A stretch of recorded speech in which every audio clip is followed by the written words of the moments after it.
Everyone, good morning. আজ হচ্ছে Sunday. তো সকালবেলা ঘুম থেকে উঠেই আমি ব্রাশ করে এখানে ম্যাগি বানাচ্ছি। আজকে অনেক দিন পর ব্রেকফাস্টে ফ্রাইড ম্যাগি খাবো। তো ফার্স্টেই আমি এখানে ম্যাগিটা সেদ্ধ করে নিয়েছি, তারপর তেলের মধ্যে আলুটাকে ভেজে নিচ্ছি, আর তারপরে আমি পেঁয়াজটাকে ভেজে একটু লঙ্কা কুচি দিয়ে তারপরে ম্যাগি মশলাটাকে অ্যাড করেছিলাম। আর একদম সিম্পল প্রসেসে আমি ম্যাগিটা বানাচ্ছিলাম। তো যে সেদ্ধ করে রাখা ম্যাগিটা ছিল, এরপর আমি সেটা দিয়ে দিয়েছিলাম। তো যাই হোক, তারপর মা আমাকে একটু শশা কেটে দিয়েছিল, সেটা দিয়ে আমি আমার ব্রেকফাস্টটা কমপ্লিট করলাম। যেহেতু সানডে, আমাদের বাড়িতে চিকেন হবে না, এটা তো হতেই পারে না। আর মা চিকেন রান্না করবে, আমাকে কষা মাংস দেবে না, এটাও হতে পারে না। তো আমি একটা কষা মাংস খেয়ে নিচ্ছি। এখানে খেয়ে আমি স্নান করে নিয়েছিলাম, বসে পড়েছি লাঞ্চে। আজকের লাঞ্চে ছিল মাছের তেল আর মাছের মাথা দিয়ে বাঁধাকপির তরকারি অ্যান্ড সানডে স্পেশাল চিকেন কষা। খাওয়া দাওয়া কমপ্লিট করে মা এখানে আমাকে বাটি করে মিষ্টি দই দিয়ে গেছে। এটা খেয়ে আমি 2 ঘন্টা টানা একটা ভাত ঘুম দিয়ে উঠেই সন্ধ্যেবেলা খেয়ে নিচ্ছি চা আর বিস্কিট।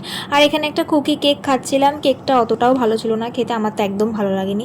তো যাই হোক, তারপরে আমি একটু পড়তে বসে পড়েছিলাম। তারপরে পড়া কমপ্লিট করে উঠে আমি এখানে ডিনারটা করে নিচ্ছি। ডিনারে ওই চিকেন কষা আর রুটি খেয়েছিলাম। আর ফ্রিজে দেখলাম একটা ক্যাম্পা আছে, তো সেটাই আমি খেয়ে নিলাম খেয়ে দিয়ে উঠে। তো দ্যাটস ইট ফর টুডে।